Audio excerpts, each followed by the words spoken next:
नमस्कार, मैं हूं संजय शर्मा। आप देख रहे हैं 4 PM news network. Senior journalist हैं अभय दुबे जी। मैं उनके संग रोज शो करता हूं। कश्मीर के दर्दनाक पहलू पे मैंने उनसे बात करी। मैंने तो पूछा कि कितने बेशरम, कितने बेगैरत, कितने बेहया, कितने नाकारा लोग हैं कि पोस्टर जारी कर देते हैं और पूछते हैं कि मानने वालों ने धर्म पूछा, जाति नहीं।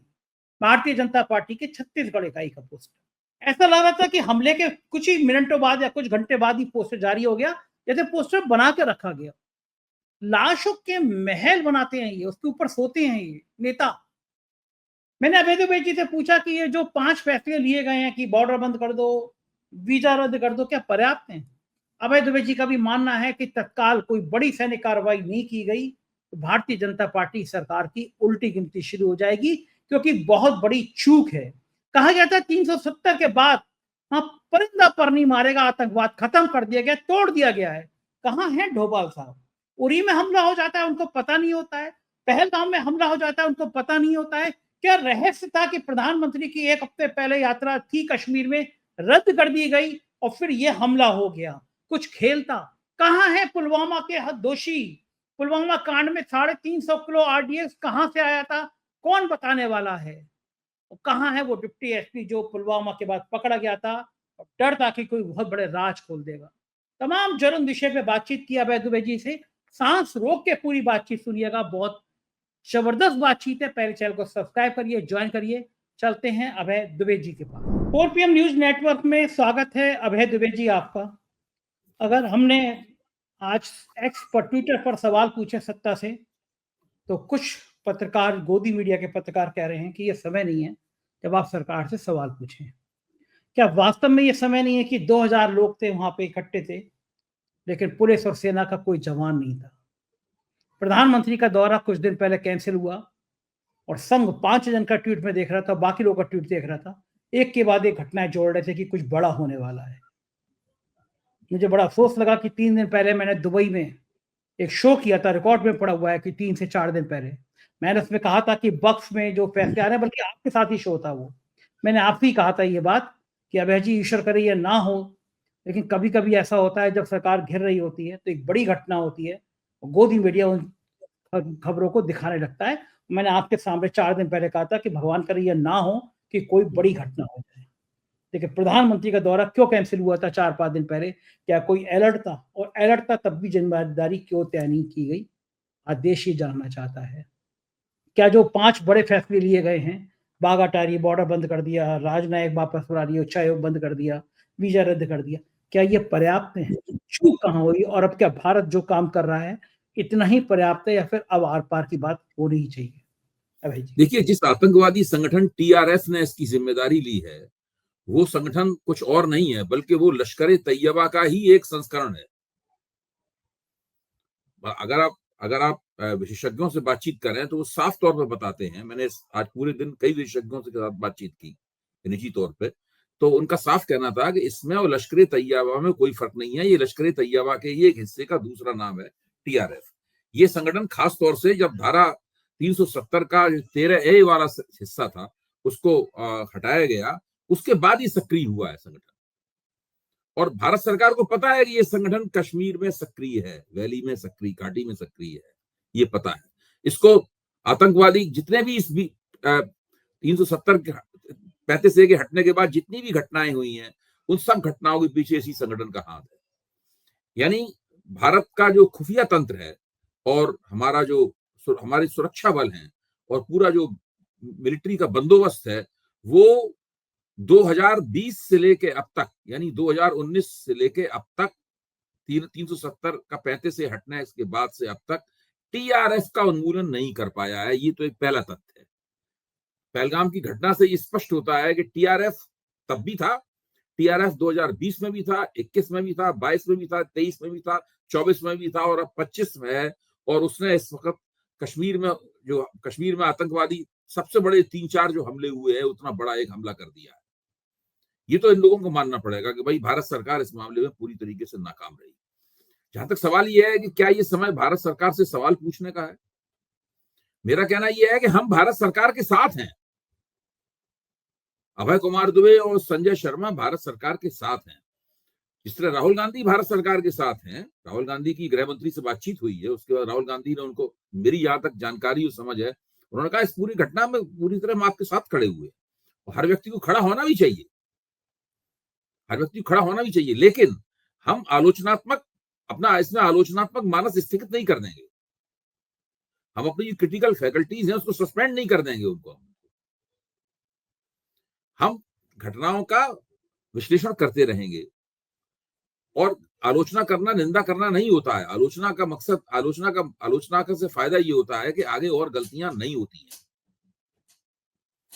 तो ये तो बिल्कुल तय बात है कि टीआरएफ भारत सरकार खत्म नहीं कर पाई, टीआरएफ लगातार सक्रिय है, और आखिरकार टीआरएफ ने इतना बड़ा खून खराबा कर दिया जिससे आज पूरा देश दुखी है, सख्ते में है, लोगों में गम की लहर है, साथ में गुस्से की भी लहर है।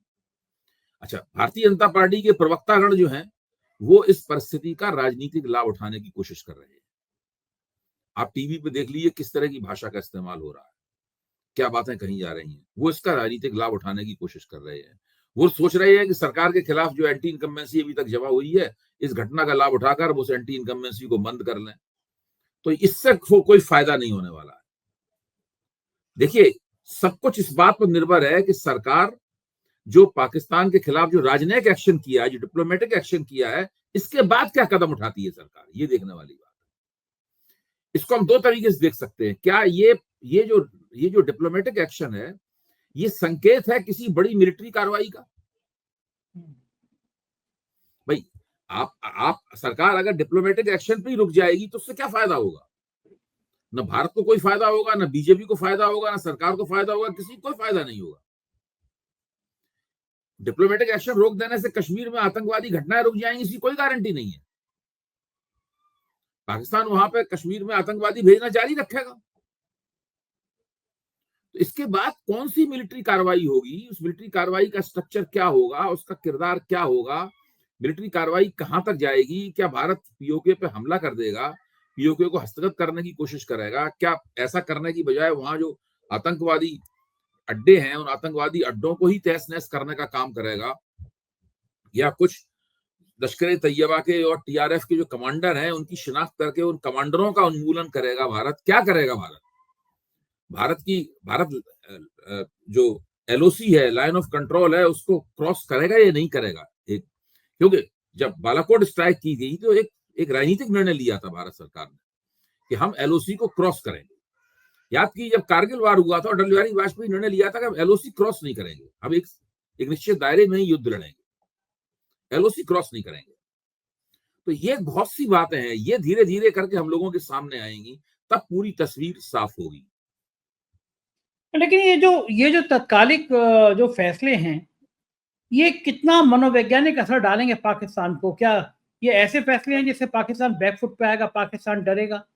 क्या लगता है? देखिए, अगर भारत ने पाकिस्तान को डराया नहीं, अगर भारत ने पाकिस्तान को दबाव में नहीं लिया, अगर पाकिस्तान की सांस नहीं फूली, अगर पाकिस्तान ने बगलें नहीं झांकी, तो फिर क्या फायदा है इन फैसलों को लेने का कि हम भारत में पाकिस्तान का उच्चायोग बंद करते हैं, पाकिस्तानी लोग जो भारत में आए हैं उनका वीजा हम कैंसिल करते हैं?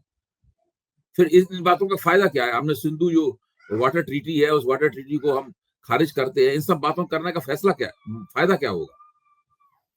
अगर भारत ने ये 5 निर्णय लिए हैं, इन 5 निर्णयों की परिणति यानी इसकी जो नेचुरल कोरोलरी पाकिस्तान के खिलाफ किसी प्रभावी फौजी कार्रवाई के रूप में निकलनी चाहिए, तभी इन कदमों के उठाने का कोई लाभ है।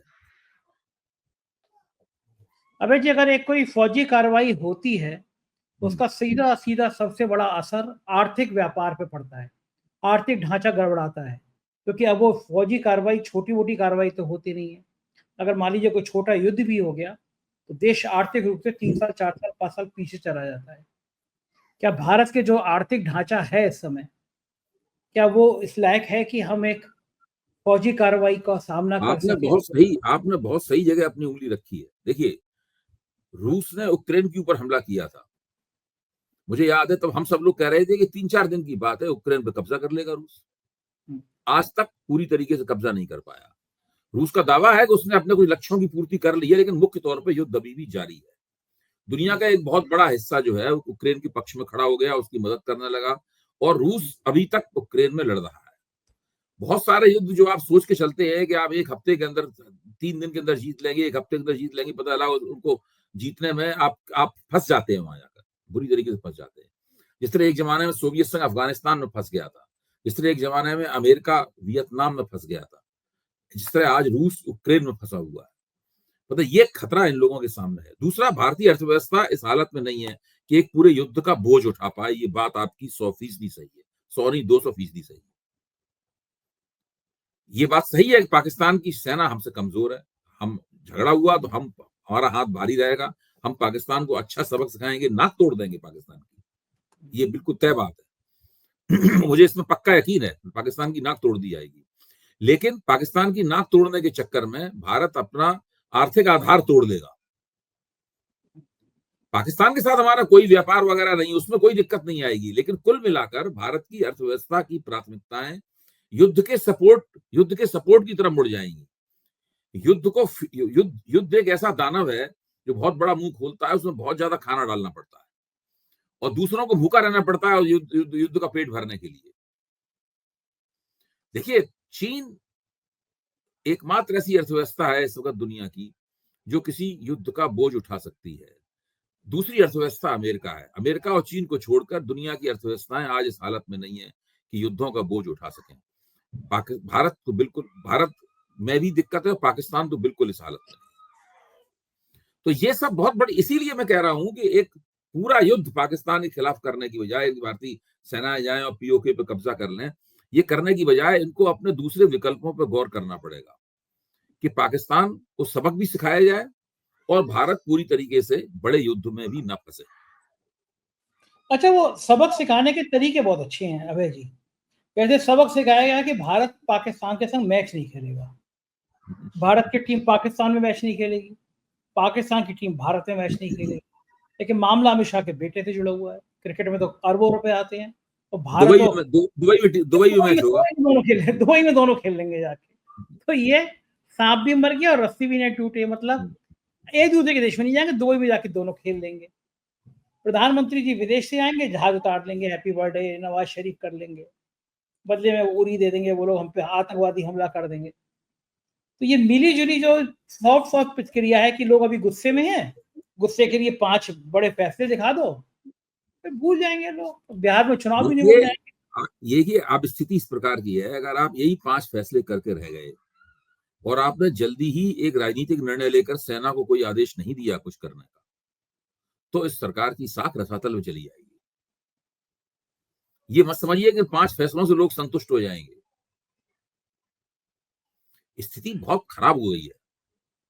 अब तो हालत ये है कि ये तक भी कहा जा रहा है कि जो टीवी गोदी मीडिया में किस तरह की लफाजी की जा रही है हमें पता है। गोदी मीडिया में लफाजी, पहली लफाजी नंबर 1, पीओके पे कब्जा कर लो। लफाजी नंबर 2, पाकिस्तान के साथ वो सलूक करो जो इजराइल ने हमास के साथ किया। अब आप सोचिए, क्या भारत पीओके पे कब्जा करने की स्थिति में है? हम सब लोग जानते हैं कि भारत ने कश्मीर के विकास में बहुत जम के रुपए का निवेश किया है। अभी से नहीं, जब धारा 370 थी तब भी भारत ने बहुत बड़े पैमाने रुपए का निवेश किया है। पाकिस्तान ने तो पाक ऑक्युपाइड कश्मीर में कोई निवेश नहीं किया। पाक ऑक्युपाइड कश्मीर तो बहुत बुरी हालत में है। क्या भारत के पास ये स्थिति है कि पाक ऑक्युपाइड कश्मीर को कब्जा करके उसको भारत में मिलाकर फिर उसके अंदर बड़े पैमाने पर निवेश करके उसका विकास करे? देखिए, ये बहुत बड़े बड़े निर्णय हैं। पाक ऑक्युपाइड कश्मीर को कब्जा करना एक निर्णय है, कब्जा करने के बाद उसका आप क्या करेंगे ये दूसरा सवाल है। ये बहुत बड़े, दूसरी समझने वाली बात ये है कि ये कहना कि जो हमास के साथ इजराइल ने किया वो कीजिए। भाई, हमास कितनी जगह में सक्रिय है? 20 किलोमीटर इंटू, यानी 20 किलोमीटर गुणा 40 किलोमीटर, ये क्षेत्रफल है केवल। इस क्षेत्रफल में हमास नाम का एक संगठन सक्रिय है। वो भी नियमित सेना नहीं है, मुख्य तौर पे छापामार सेना, आतंकवादी सेना, ऐसा फॉर्मेशन उसका है। रेगुलर आर्मी नहीं है हमास। तो इजराइल उसके खिलाफ एक्शन ले सकता है एक खास तरह का। आप पाकिस्तानी सेना के खिलाफ ऐसा एक्शन नहीं ले सकते। पाकिस्तानी सेना से आपको फुल फ्लैश्ड वार करना पड़ेगा, पूरा युद्ध करना पड़ेगा। वो भी चीन पाकिस्तान की तरफ झुकाव वो दिखाई भी देता ही चीन ने इस घटना की निंदा नहीं की है। है। सारी दुनिया ने इस घटना की निंदा की है, चीन ने इस घटना की निंदा नहीं की है। हाँ, तो ये अभी तो पाकिस्तान की तरफ से डिप्लोमेटिक ऑफेंसिव शुरू होगा। पाकिस्तान अंतर्राष्ट्रीय मंचों पे ये कहेगा कि हमसे इस घटना का क्या मतलब है, हमसे क्या वास्ता है इसका, जबकि निश्चित रूप से पाकिस्तान से इसका वास्ता है। फिर भारत को उसके खिलाफ डिप्लोमेटिक ऑफेंसिव का जवाब देना पड़ेगा। और उस बातचीत में उस जो छल करेगा पाकिस्तान, उस छल में चीन उसका समर्थन करेगा, उसका अंतर्राष्ट्रीय मंचों पे। तो अभी तो लड़ाई बहुत जटिल है, लंबी लड़ाई है। और अच्छा, भारत सरकार को राजनीतिक इच्छा शक्ति का परिचय देते हुए ये फैसला लेना पड़ेगा कि वो पाकिस्तान के खिलाफ किस प्रकार के मिलिट्री ऑप्शन, किस प्रकार के फौजी विकल्प को अपनाने जा रहा है। वो फौजी विकल्प की प्रकृति क्या होगी। बिल्कुल। अच्छा भाई जी, एक चीज और है कि एक सवाल तो ये बंद होना भी चाहिए कि भाई वहां पे जो लोग मरे हैं उसमें नेवी का अफसर है, उसमें आईबी के अफसर हैं, उसमें आर्मी के लोग हैं। इसका मतलब कि कोई ऐसा था जो सूचना दे रहा था कि इतने अफसर भी शामिल हैं वहां पे, इनको मारना है, यानी कहीं ना कहीं लीकेज थी। मेरा सवाल ये है कि मुसलमान भी है, उसमें एक मुसलमान भी है, मरने वालों में ईसाई भी है, और ये लगातार इस बात का प्रचार कर रहे हैं केवल हिंदुओं को मारा गया है। अभी मैं उस सवाल पे आऊंगा। पहले मैं ये जानना चाहता हूँ कि ये सवाल क्यों नहीं हो कि हमारी खुफिया एजेंसी, करोड़ों अरबों रुपए खर्च होता है, उसको इस ऑपरेशन की जानकारी क्यों नहीं थी। वो तो ट्रेंड लोग होते हैं, आईबी के होते हैं, बाकी लोगों के होते हैं। डोभाल साहब का काम क्या है? उरी में हमला हो जाता है, उन्हें पता नहीं होता है। यहाँ हमला हो जाता है, उन्हें पता नहीं होता है। क्या उन्हें सिर्फ इतना पता होता है कि उनके ऊपर एक पिक्चर बन जानी चाहिए, मोदी जी पे पिक्चर बने नहीं बने, डोभाल साहब पे एक पिक्चर बन जानी चाहिए? क्या अब ये केवल शूटिंग में व्यस्त है हमारे राष्ट्रीय सुरक्षा सलाहकार? देश के अंदर इतने बड़े बड़े ऑपरेशन कर दे रहा है अगर मान लो पाकिस्तान है, तो हमारी इंटेलिजेंस कहां चली गई? हमारे डोभाल साहब क्या कर रहे थे? इससे कोई सवाल करना क्या बेमानी है? करना नहीं चाहिए।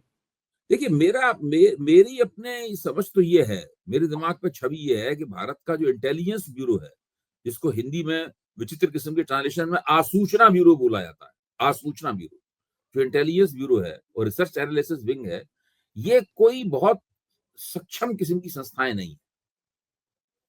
ये काम करती रहती हैं, ये बात सही है, लेकिन इनके हिस्से में, इनके इतिहास में बहुत बड़ी बड़ी कामयाबियां दर्ज नहीं है। ऐसा नहीं है कि उन्होंने कुछ बड़े बड़े तीर मारे हों। देखिए, दुनिया की हर संस्था विफल होती है, CIA भी बहुत जगह विफल होती है, इजराइल की मोसैड भी विफल होती है, अब ब्रिटेन की MI5 भी, MI6 भी विफल होती है बहुत जगहों पर। बहुत सारी संस्थाएं जो होती हैं, KGB भी रूस सोवियत संघ की विफल हो जाती थी, लेकिन वो लोग कई मामलों में सफल भी होते थे। उन्होंने कई तीर भी मारे होते थे, तो लोग मानते थे कि भाई एक परसेंटेज है, एक प्रतिशत है विफलता का, एक और बड़ा प्रतिशत है सफलता का। भारत की जो खुफिया एजेंसियां हैं, भारत का जो इंटेलिजेंस प्रोग्राम है, वो मुझे लगता यह है कि उसने कोई बहुत बड़े तीर नहीं मारे। और इसलिए इजराइल का जो खुफिया तंत्र है वो बड़ा मजबूत है, और जब वो कोई एक्शन लेता है, कोई ऑपरेशन करता है, तो वो खुफिया तंत्र की काफी वो मजबूती से उसके पास जो है वो होती हैं, सूचनाएं होती हैं, उनके आधार पर खड़ा होकर करता है। अब सबसे बड़ी चुनौती इस सरकार के सामने यही है कि ये कौन सा फौजी विकल्प अपनाती है। फौजी विकल्प से निश्चित रूप से अपनाना होगा। अगर भारत सरकार ने फौजी विकल्प नहीं अपनाया तो भारत सरकार की जनता के बीच में साख पूरी तरीके से गिर जाएगी। और फौजी विकल्प भी ऐसा अपनाना होगा जो लोगों को प्रभावी लगे, ऐसा लगे कि कोई निर्णायक किस्म का फौजी विकल्प इन्होंने अपनाया। बिल्कुल ठीक कह रहे हैं अभय जी। और एक बीच में एक घिनौनी तस्वीर, जिसे मैं ये कहूंगा इस हमले का जो दर्द था वो और बढ़ा गई, देश को ये समझा कि कुछ लोग कितने घिनौने हैं। भारतीय जनता पार्टी छत्तीसगढ़ तुरंत घटना के कुछ ही घंटे बाद ऐसा लग रहा था मालूम ये पोस्टर पहले से डिजाइन करा कर रखा उन्होंने। तो पोस्टर पे कह रहे हैं मारने वालों ने धर्म पूछा, जाति नहीं। और फिर बीजेपी के ट्रोल आर्मी, और फिर उसके बाद में शर्मनाक गोदी मीडिया के पत्रकार पूछ रहे हैं धर्म पूछा जाति नहीं। देख लीजिए, इस लाशों के ढेर पर महल बना रहे हैं सत्ता। बीजेपी के एक स्टेट विंग का पोस्टर कि धर्म पूजा जाति नहीं, पूरा देश रो रहा है, आंखों में आंसू आ गए। जिस महिला का नेवल अफसर की वाइफ थी, उसके हाथों की मेहंदी नहीं उतरी थी, हाथ का चूड़ा नहीं था उतरा था, वो अपने स्तब्ध पति के पास बैठी हुई लाश पे, और वो कह रहे हैं धर्म पूजा था जाति नहीं। कितने घिनौने, कितने गंदे, कितने बेशरम, कितने तुच्छ ख्याल के लोग हैं। इन्हें शर्म क्यों नहीं आती है भाई जी? नहीं भाई देखिए, हर चीज का राजनीतिकरण किया जाता है, और जब से भारतीय जनता पार्टी की सरकार आई है तब से उसने हर चीज का राजनीतिकरण किया है। हर चीज का राजनीतिक फायदा कैसे उठाया जाए, दिन रात यही रणनीति बनाते रहते हैं, यही सोचते रहते हैं। अब आप इसके मुकाबले राहुल गांधी को रख के देखिए। जब ये घटना हुई तो राहुल गांधी की गृह मंत्री अमित शाह से फोन पे बातचीत हुई, जहां तक मेरी जानकारी है। और उस फोन की बातचीत में अमित शाह ने उनको पूरी जानकारी दी, और राहुल गांधी ने कहा कि वो विपक्ष के नेता के तौर पर कहा उन्होंने कि हम आपके साथ पूरी तरह खड़े हुए हैं इस मामले में, हम आपसे अलग नहीं है। आप विपक्ष का आचरण देखिए, विपक्ष पूरी तरीके से सरकार के साथ खड़ा हुआ है, और भारतीय जनता पार्टी के जो क्षुद्र बुद्धि के लोग हैं वो लगातार इसका राजनीतिक लाभ उठाने में लगे हुए हैं। आप भाजपा के प्रवक्ताओं को देखिए किस प्रकार की भाषा का टीवी पे इस्तेमाल कर रहे हैं। केवल छत्तीसगढ़ वाली बात ही नहीं है, वो तो खैर बहुत घिनौना है ही। भाजपा के दूसरे प्रवक्ता भी क्या बोल रहे हैं आप देखिए। एक शो चल रहा है कि धर्म पूछा गया, कलमा पढ़ाया गया, मतलब इस आधार पर भी आतंकवादियों ने जितने परिवार को मारा वो तो मारा, उनका दर्द है, लेकिन उससे ज्यादा खुशी उनको इस बात पे होगी कि भाई सरकार के नुमाइंदे, सरकार के भक्त देश में वही माहौल बनाने में जुट गए जो हम चाहते थे। हम चाहते थे कि भारत में इनकी हम हत्या करें, उसके बाद देश में हिंदू मुसलमान का तनाव बन जाए और सत्ता। देखिए, जब यहाँ पर हिंदू मुसलमान बनेगा, कश्मीर और जम्मू कश्मीर में हिंदू मुसलमान करेंगे ये लोग, तो एक तरह से पाकिस्तान के हाथ में खेल जाएंगे। यही तो वो चाहते हैं। पाकिस्तान दिखाना चाहता है कि कश्मीर डिस्टर्ब एरिया है। कश्मीर डिस्टर्ब एरिया है। आपके पाकिस्तान, कश्मीर में चुनी हुई सरकार है, ठीक है, कश्मीर को पूर्ण राज्य का दर्जा नहीं मिला है, लेकिन अगर कश्मीर पूर्ण राज्य का दर्जा होता तो इस वक्त जो कानून व्यवस्था की जिम्मेदारी होती वो मुख्यमंत्री फारूक अब्दुल्ला की होती। तो पाकिस्तान दिखाना चाहता है इस बात को। तो ये अगर हम पाकिस्तान के हाथ में खेलेंगे और इस बात को नासमझी का प्रदर्शन करते हुए संकीर्ण राजनीतिक स्वार्थों के लिए राजनीति करेंगे इस मौके पर, तो इससे देश का बहुत नुकसान होगा। और भारतीय जनता पार्टी के प्रवक्ता, उनके नेता, उनके आईटी सेल यही काम करते हुए नजर आ रहे हैं। तो कुटी कह रहे हैं अभय जी, मैंने तो कुछ सेना के कुछ रिटायर्ड बहुत सीनियर अफसर जो पहले गोदी मीडिया के चैनल में बैठ के सरकार के संग बात किया करते थे, आज मैंने उनका गुस्सा देखा। गुस्से से वो लाल पी रहे हैं, कह रहे हैं कि कर क्या रही है सरकार, अग्निवीर ला के सेना में भर्ती बंद कर दी। सेना संसाधन नहीं, अगर आपको जंगलों में पहाड़ों पर लड़ना है सेना बढ़ानी होगी, लेकिन आपने सेना को संकुचित कर दिया। अग्निवीर आप जो बता रहे हैं ध्यान आ रहा है, जीडी बख्शी का मैंने एक वीडियो देखा है दिन में। हाँ, मैं भी उसी कह रहे हैं कोविड के दौरान 1 लाख सेना में कोई भर्ती नहीं हुई, 1,80,000 जवान कम हो गए। तो हम लोग जानते हैं कि जो वायुसेना है, वायुसेना के पास 1,000 युद्धक विमानों की कमी है। तो जो हम एक तरफ सरकार सेनाओं को कमजोर कर रही है, और जीडी बख्शी ये भी कह रहे हैं कि जंगलों और पहाड़ों में अगर आपको आतंकवादियों से लड़ना है तो आपके पास अधिक हाथ होने चाहिए, अधिक राइफलें होनी चाहिए, आपके पास अधिक सैनिक होने चाहिए। बिल्कुल सही बात है। वो पूछ रहे हैं वो जीनियस कौन सा है जिसने कम सैनिक किए हैं, मतलब वो कह रहे हैं वो जीनियस कौन है जिसने ये फैसला लिया है। ये सरकार ने पैसे लुटाए एक तरफ, सेंट्रल विस्टा हजारों करोड़ का जिसकी जरूरत नहीं थी, कई जगह संसाधन लुटा दिए, सांसदों की सैलरी बढ़ गई, और आर्मी के सेना के जवानों का जो क्लब था, जो सामान मिलता था, उसमें कटौती कर दी। पेंशन देने के पैसे नहीं, इसलिए हम अग्निवीर योजना ले आए। सेना के एक अफसर मुझे मिले फ्लाइट में, मेजर जनरल थे, रिटायर हुए थे, बोले हम 4PM सुनते हैं। आज उनका फोन भी आया मेरे पास, कह रहे थे कि कितना दिल को दुखता है कि ये भारतीय फौज जिस पे गर्व होता है सब पूरे देशवासियों को, आज भी होता है, उसके पीछे सरकार क्यों पड़ी है, उसके संसाधनों में कमी क्यों कर रही है। अगर वो छोटे छोटे वेलफेयर के सामान, छोटे छोटे कैंटीन से सामान लाते, उसमें कटौती करके कितना कमा लेंगे। अर्धसैनिक बलों में सीआरपीएफ के, बीएसएफ के, सीआईएसएफ के लोगों का दर्द यही है। इतना बुरा हाल कभी नहीं हुआ। ये दर्द सेना के जवानों का भी है, ये दर्द सेना के अफसरों का भी है। सरकार को क्या फुर्सत नहीं है इन सबके दर्द को देखने के लिए? सरकार बिजी कहाँ रहती है? देखिए, मैं हमेशा से कहता हूं कि भारतीय जनता पार्टी ने राजनीति की अफीम पी हुई है। ये ओपीएम ऑफ पॉलिटिक्स है, उसके नशे में लगातार रहते हैं। अपनी अपने आप को एक चुनाव लड़ते हैं, दूसरे चुनाव के मोड में चले जाते हैं और इस चीज के लिए उनकी तारीफ भी होती है, इस चीज की वजह से उन्हें कामयाबी मिलती है, लेकिन उनकी जो विफलताएं हैं उसी चीज के कारण संचित होती जा रही हैं। देश की रक्षा सेनाओं की तैयारी की इन लोगों ने लगातार उपेक्षा की है। ये एक हकीकत है। जो रक्षा विशेषज्ञ पहले भारतीय जनता पार्टी का समर्थन करते थे, आज इस बात को लेकर व्यथित हैं और वो लगातार भारतीय जनता पार्टी की इस बात को लेकर आलोचना कर रहे हैं।